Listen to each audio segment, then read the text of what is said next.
ॐ भूर्भुवः स्वः तत्सवितुर्वरेण्यं भर्गो देवस्य धीमहि धियो यो नः प्रचोदयात्। जय श्री राम मेरे सनातनी बंधुओं। आइए इस सनातन रूपी वृक्ष के जड़ों को सिंचित करें और इसे पुष्पित और पल्लवित करें तथा इसे इतना विराट और शक्तिशाली बना दें कि हमारे आने वाले वंशज अपने पूर्वजों पर गर्व कर सकें तथा विधर्मियों से अपनी रक्षा भी कर सकें। पिछले अंक में हम लोगों ने अध्ययन किया कि जब श्री रामचंद्र जी सुग्रीव को यह आश्वासन देते हैं कि वे उसके बड़े भाई बाली का वध कर देंगे, तो सुग्रीव अपने बड़े भाई बाली के वीरता के संबंध में बहुत सारी बातें बताता है और वो श्री रामचंद्र जी से अनुरोध करता है कि आप अगर ये दिखाता है कि साल के वृक्ष 7 वृक्ष वहाँ पर एक कतार में खड़े हुए हैं, वो बताता है कि अगर आप इन 7 वृक्षों को एक तीर से बींध देंगे तो मुझे विश्वास हो जाएगा कि आप बाली से युद्ध कर सकते हैं।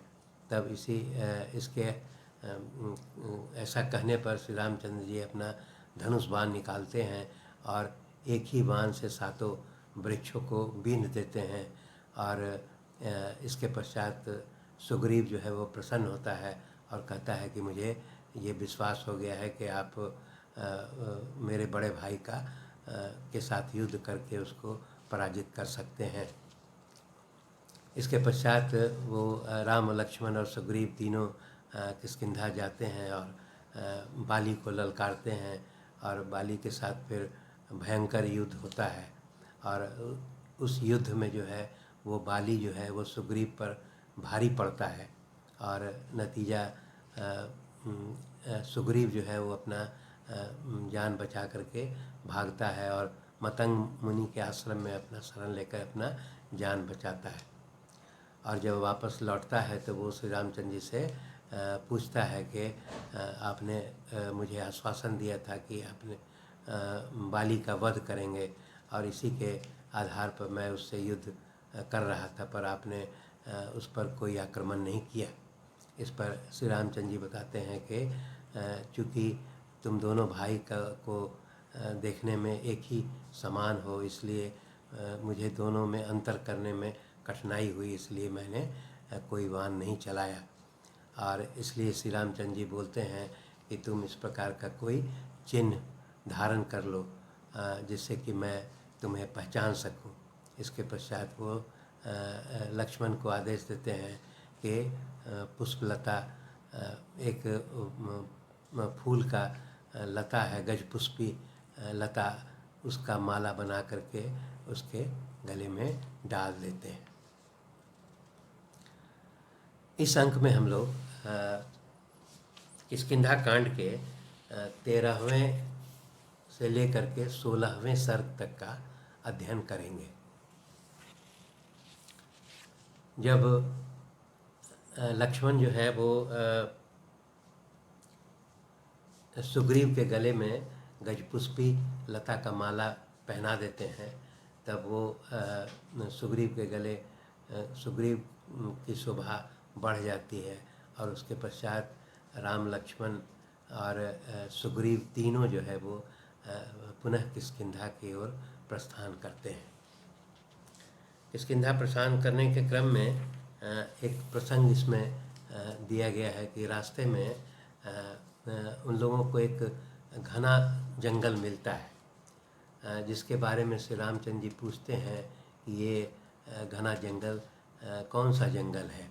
उस पर सुग्रीव बताता है कि इस जंगल का नाम जो है वो सप्तजन वन है और इसके बारे में बताता है कि एक समय में यहाँ पर 7 ऋषि रहा करते थे जो सर के बल खड़े होकर के तपस्या किया करते थे और वो हमेशा जल में ही शयन करते थे तथा सप्ताह में वो एक बार ही सिर्फ वायु का सेवन करते थे। और इस प्रकार ये 7 ऋषि जो है लगभग 700 वर्षों तक इस वन में रह करके तपस्या करते थे। इसीलिए इस वन का नाम सप्तजन वन है। सुग्रीव श्री रामचंद्र और लक्ष्मण को कहते हैं कि आप लोग इस वन को प्रणाम करके और तब आगे बढ़िए। इस पर श्री रामचंद्र और लक्ष्मण दोनों वन को प्रणाम करके फिर आगे बढ़ते हैं और किष्किंधा नरेश बाली के महल की ओर पहुँचते हैं।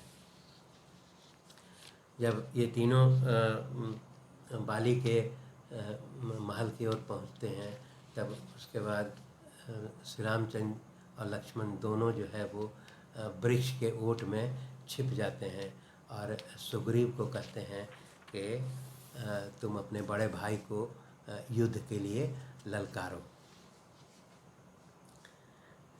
और इसके आदेश के आलोक में सुग्रीव जो है वो भयंकर गर्जना करते हुए बाली को युद्ध के लिए ललकारता है। जब बाली सुग्रीव के ललकार को सुनता है तो वो क्रोधित हो जाता है और क्रोधित होकर के वो अपने महल से बाहर निकलता है युद्ध के लिए। यहाँ पर एक प्रसंग है कि बाली की पत्नी का नाम तारा है। वो सुसेन की पुत्री है और बहुत ही बुद्धिमती उसको दर्शाया गया है। जब बाली क्रोध में सुग्रीव से युद्ध करने के लिए बाहर निकल रहा है तो तारा जो है अपने पति को रोकती है और वो कहती है कि आप क्रोध को त्याग कर दें और अभी सुग्रीव से युद्ध करने के लिए नहीं जाएं। वो बताती है कि मैं जानती हूँ कि आप बहुत शक्तिशाली हैं, लेकिन मुझे इसमें आशंका दिखाई पड़ रही है। वो बोलती है कि अभी कुछ पल ही पहले आपने अपने भाई सुग्रीव को पराजित किया है और वो बुरी तरह से पराजित होने के पश्चात वो पुनः आपको युद्ध के लिए ललकार रहा है। इसका अर्थ ये है कि उसके पीछे कोई दूसरी शक्ति जो है उसका समर्थन कर रही है। वो यह भी बताती है कि मैंने सुना है कि दशरथ पुत्र इक्ष्वाकु वंशीय 2 राजकुमार इस वन में आए हुए हैं और वो दोनों जो है वो उन लोगों ने सुग्रीव से मित्रता कर ली है। इसलिए तारा जो है वो बाली को सलाह देती है कि आप अपने भाई सुग्रीव को युवराज के पद पर सुशोभित कर दें और उससे मित्रता कर लें। और वह यह भी बताती है कि अनावश्यक जो है वो दोनों राजकुमार दशरथ पुत्र श्री राम और लक्ष्मण के साथ युद्ध मोल नहीं लें। जब तारा इतना सलाह देती है तो बाली बहुत क्रोधित हो जाता है और वो तारा को कहता है कि तुम कायर हो और तुम नहीं जानती हो कि मैं कितना शक्तिशाली हूँ और मैंने किसी भी युद्ध में कभी पीठ नहीं दिखाया है और मैं कभी किसी से पराजित नहीं हुआ हूँ और मुझसे सभी भयभीत होते हैं और तुम मुझे इस युद्ध से पीछे हटने के लिए सलाह दे रही हो।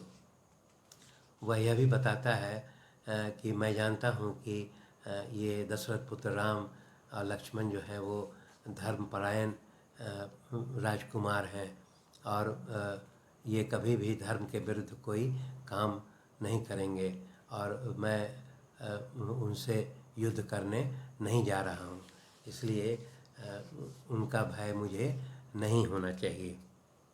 और इसके पश्चात वो अपनी पत्नी तारा को कहता है कि तुम सभी स्त्रियों के साथ वापस महल में लौट जाओ। तारा जो है दुखी मन से जो है वो चूँकि अपने पति का सुख चाहती थी, परंतु वो दुखी मन से फिर पति के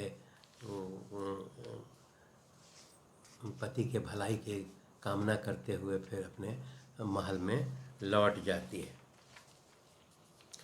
इसके पश्चात बाली जो है वो सुग्रीव से युद्ध करने के लिए तत्पर हो जाता है।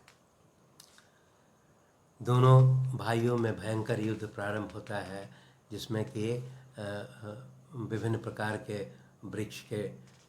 वृक्षों का यूज़ किया जाता है, वृक्षों का व्यवहार किया जाता है, पर्वत शिखर का व्यवहार किया जाता है, मुख के घूंसे, लात, नख, डाढ़ इत्यादि से भयंकर युद्ध होता है। उस युद्ध में जो है वो बाली जो है वो भारी पड़ने लगता है और सुग्रीव जो है कमज़ोर पड़ने लगता है। तब श्री रामचंद्र जी जो है अपने धनुष पर वाण चढ़ाते हैं और वो ये जो वाण है वो विषधर सर्प के समान उनका वाण है और वो वाण चढ़ा करके और पेड़ की ओट से छिप करके ही वो बाली के सीने पर वाण से प्रहार करते हैं। श्री रामचंद्र जी का वाण के प्रहार लगने के बाद वो वक्षस्थल पर उसका जब वो प्रहार होता है तो बाली जो है घायल होकर के पृथ्वी पर गिर जाता है और उसके पश्चात उसके शरीर से रक्त की धारा बहने लगती है और वो पृथ्वी पर निढाल होकर के गिर जाता है।